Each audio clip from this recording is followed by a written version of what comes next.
آج ہم پریزنٹ کرنے جا رہے ہیں مووی انفائنائٹ اسٹارم کو۔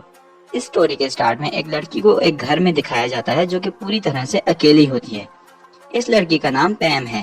ریڈیو کے تھرو پیم کو پتا چلتا ہے کہ ان کے علاقے میں طوفان آنے والا ہے۔ اس گھر میں کچھ بچوں کے فوٹو بھی دکھتے ہیں، جس سے ظاہر ہوتا ہے کہ پیم ہمیشہ سے اکیلی نہیں تھی۔ حالانکہ پیم کو پتا ہوتا ہے کہ طوفان آنے والا ہے، لیکن اس بات سے اسے کوئی فرق نہیں پڑتا۔ آج پیم کو کوئی خاص جگہ پہ جانا ہے۔ اس کا دوست بھی اسے بتاتا ہے کہ طوفان آنے والا ہے، لیکن وہ پھر بھی اپنی گاڑی لے کے اپنی ڈیسٹینیشن کی طرف نکل پڑتی ہے اور جلد ہی اس جگہ تک پہنچ جاتی ہے جہاں دو گاڑیاں پہلے سے کھڑی ہوتی ہیں۔ پیم جب پہلی گاڑی کی طرف جاتی ہے تو وہ ایک کپل ہوتا ہے جو کہ بتاتا ہے کہ ہم 2 دن کی ہائیکنگ کے بعد اب واپس اپنے گھر جا رہے ہیں۔ پھر پیم انہیں دوسری گاڑی کا پوچھتی ہے، جس پر وہ بتاتے ہیں کہ انہیں اس کا نہیں معلوم اور نہ ہی انہوں نے کسی کو اوپر دیکھا ہے۔ یہ وقت ہے صبح کے 6:50 کا۔ پیم اب ہائیکنگ سٹارٹ کرتی ہے اور اوپر جانے لگتی ہے۔ اوپر جاتے ہوئے اس کا پاؤں سلپ ہو جاتا ہے ایک جگہ پر، جس سے کہ وہ نیچے گر جاتی ہے اور اس کی سٹک بھی ٹوٹ جاتی ہے۔ پیم اسکاچ ٹیپ سے اپنی سٹک کو فکس کرتی ہے اور پھر سے آگے بڑھنے لگتی ہے۔ اب یہاں پر طوفان بھی آ رہا ہوتا ہے، لیکن پیم رکتی نہیں ہے اور کافی ہائیکنگ کے بعد وہ ایک جگہ پہ کچھ دیر کے لیے ریسٹ کرنے کے لیے رک جاتی ہے۔ وہاں پر وہ کافی بھی پیتی ہے اور دیکھتی ہے کہ طوفان اس کی طرف بڑھ رہا ہے۔ اب وہ ایک پتھر کے سہارے رک جاتی ہے، لیکن پھر اسے لگتا ہے کہ اسے آگے بڑھنا چاہیے۔ طوفان سخت ہوتا ہے۔ پیم کو بھی پتا ہوتا ہے کہ اس کا یہ سفر بہت مشکل ہونے والا ہے اور خطرناک بھی۔ آگے جاتے ہوئے پیم کو ایک پاؤں کا نشان نظر آتا ہے۔ اب وہ اپنی وسل نکالتی ہے اور اسے بجانے لگتی ہے کہ اگر کوئی کہیں پھنسا ہوا ہے تو ہیلپ کے لیے آواز کرے، لیکن وہاں سے کوئی بھی آواز یا سگنل نہیں آتے۔ اب وہ پھر سے آگے بڑھنے لگتی ہے اور آگے بڑھتے ہوئے اس کا پاؤں ایک گڈھے میں جا کر پھنستا ہے، جس سے وہ گڈھے کے اندر جا کے گر جاتی ہے۔ گڈھے میں بے انتہا برف ہوتی ہے۔ وہ اپنے آپ کو نکالنے کی پوری کوشش کرتی ہے، لیکن نہیں نکال پاتی۔ آخر کار ایک دفعہ وہ گڈھے کے اوپر تک پہنچ جاتی ہے، لیکن پھر سے وہ دوبارہ گڈھے کے اندر واپس گر جاتی ہے، جس سے وہ بے ہوش ہو جاتی ہے۔ کچھ وقت کے بعد جب اسے ہوش آتا ہے تو وہ دیکھتی ہے کہ اس کے اوپر برف پڑ گئی ہے اور گڈھا بھی برف سے بھر چکا ہے۔ اب وہ برف کو ہٹانے کی پوری کوشش کرتی ہے، لیکن وہ اس میں ناکام ہوتی ہے۔ اب اسے معلوم ہوتا ہے کہ وہ ایک بہت مشکل میں پھنس گئی ہے۔ وہ کوشش اپنی جاری رکھتی ہے، مگر کوئی اسے فائدہ نہیں ہوتا۔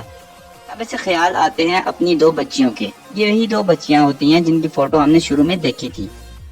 اب پیم میں پھر سے ہمت آتی ہے اور وہ اندر سے گڈھے میں سے برف ہٹانا شروع کر دیتی ہے اور آخر کار باہر نکل ہی آتی ہے۔ باہر آ کے وہ بہت تھک چکی ہوتی ہے۔ پانی کی بوتل منہ سے لگاتی ہے تو اس میں پانی بھی ختم ہو چکا ہوتا ہے۔ اب سب سے پہلے وہ اس گڈھے کو لکڑیوں سے بھر دیتی ہے تاکہ کوئی اور اگر آئے تو وہ اس میں نہ گرے۔ اب پیم سامنے دیکھتی ہے ٹاپ پہ، وہاں اسے ایک آدمی بیٹھا نظر آتا ہے۔ پیم اس تک پہنچتی ہے اور اس سے سوال کرنے لگتی ہے، لیکن وہ بالکل بھی بول نہیں رہا ہوتا۔ اب پیم اس کے جوتے اتارتی ہے، اس کے پاؤں جمنے والے ہی ہوتے ہیں۔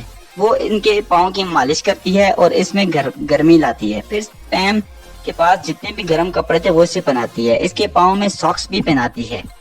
پیم اسے نیچے لے جانے کے لیے اب اسے کہتی ہے۔ وہ اسے اپنے ساتھ لے کر چلنے لگتی ہے، لیکن اس آدمی کے پاؤں اب لڑکھڑا رہے ہوتے ہیں۔ پیم اسے نیچے لے جا رہی ہوتی ہے تاکہ کسی طرح اس کی جان بچا سکے، لیکن شاید ہائپوتھرمیا کی وجہ سے اس کی سوچنے سمجھنے کی طاقت ختم ہو چکی ہوتی ہے۔ پیم اس کا نام خود سے ہی جان رکھ دیتی ہے اور اسے لے کر نیچے کی طرف چلنا شروع کر دیتی ہے، لیکن برف کے طوفان کی وجہ سے زیادہ چل نہیں پاتی۔ اب پیم آگے بڑھ رہی ہوتی ہے تو وہ جان سے تھوڑا سا آگے جاتی ہے اور تھوڑی دیر بعد پیچھے دیکھتی ہے تو اسے جان نظر نہیں آتا اور وہ دور ایک چٹان کے اوپر کھڑا ہوتا ہے۔ جان وہاں سے کود پڑتا ہے۔ پیم جب وہاں پہنچی ہے تو دیکھتی ہے کہ وہ ایک چٹان نہیں بلکہ ایک پتھر تھا اور جان نیچے برف پہ گرا ہوتا ہے اور اس کا پاؤں اب پہلے سے زیادہ زخمی ہو چکا ہوتا ہے۔ پیم اب اس کے ساتھ ریسٹ کرنے کا سوچتی ہے۔ جان کو اب بہت بھوک لگی ہوتی ہے اور وہ برف کھانا شروع کر دیتا ہے۔ پیم اسے ایسا کرنے سے روکتی ہے کیونکہ اس سے وہ اور بھی ڈی ہائیڈریٹ ہو جائے گا اور اس سے وہ مر بھی سکتا ہے۔ اب یہ جان کو لے کر دوبارہ سفر کرنا شروع کر دیتی ہے۔ کچھ دیر بعد وہ جنگل میں پہنچتی ہے۔ پیم ایک درخت کے ساتھ اس کو پکڑ کر کھڑی ہو جاتی ہے۔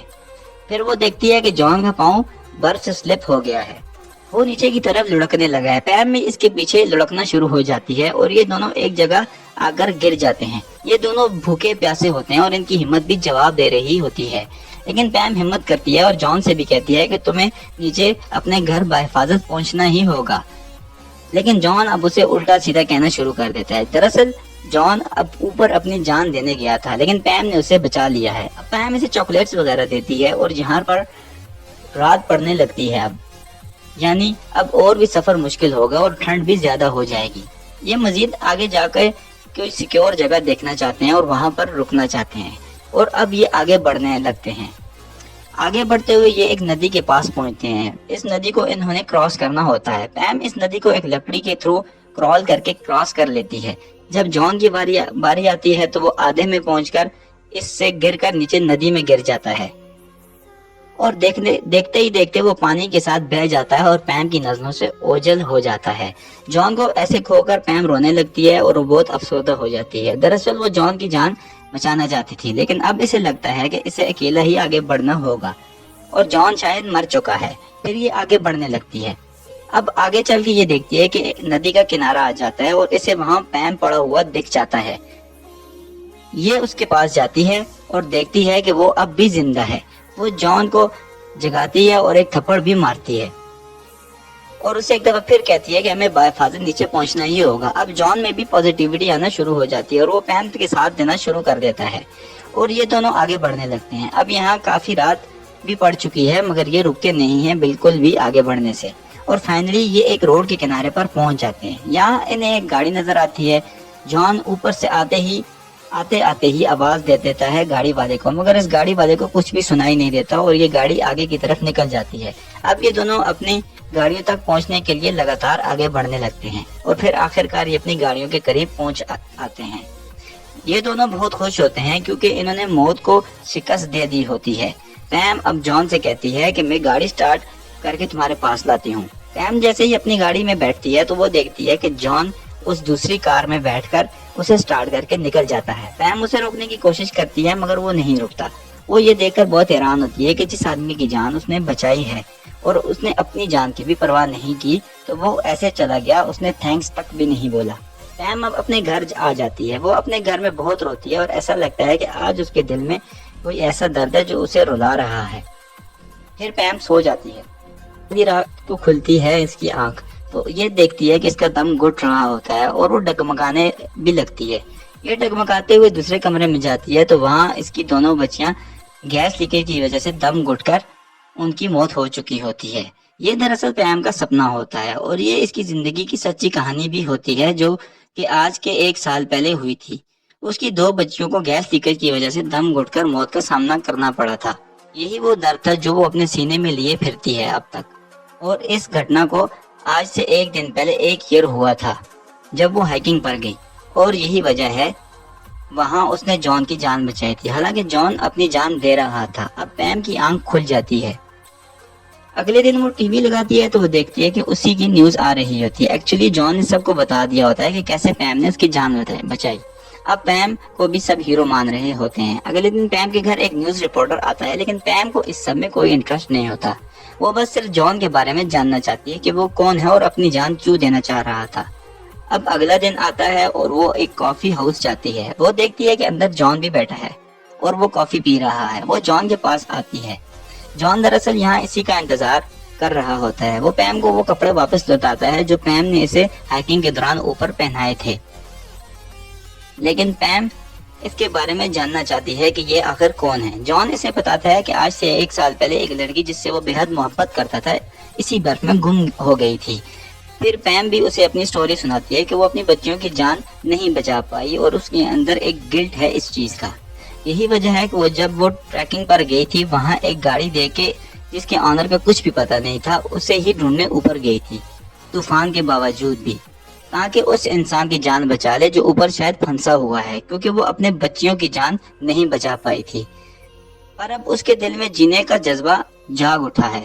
اس کے بعد اس نے 4 بچوں کو گود لیا اور انہیں پالا۔ 64 سال کی عمر میں اس نے اپنی یہ جگہ چھوڑ دی اور ایک پیٹرول والنٹیئر بن گئی اور کئی لوگوں کی جان بچائی۔ ایکچولی اس کی زندگی کے ایک انسیڈنٹ نے اس کی ساری زندگی کو چینج کر کے رکھ دیا، اور اگلے سال اسی دوسرے انسیڈنٹ میں جس نے اس نے جان کی جان بچائی تھی، اس انسیڈنٹ نے پیم کو جینے کا مقصد دے دیا اور پھر اس نے اپنی زندگی دوسروں کو ڈیڈیکیٹ کر دی، جس میں اس نے بہت سے لوگوں کی مدد کی۔ تو یہ تھی سٹوری دوستو انفائنائٹ اسٹارم مووی کی۔ امید ہے آپ کو ہماری آج کی یہ ویڈیو پسند آئی ہوگی۔ ہماری ویڈیو کو لائک اور چینل کو ضرور سبسکرائب کیجیے گا۔ Thank you for watching.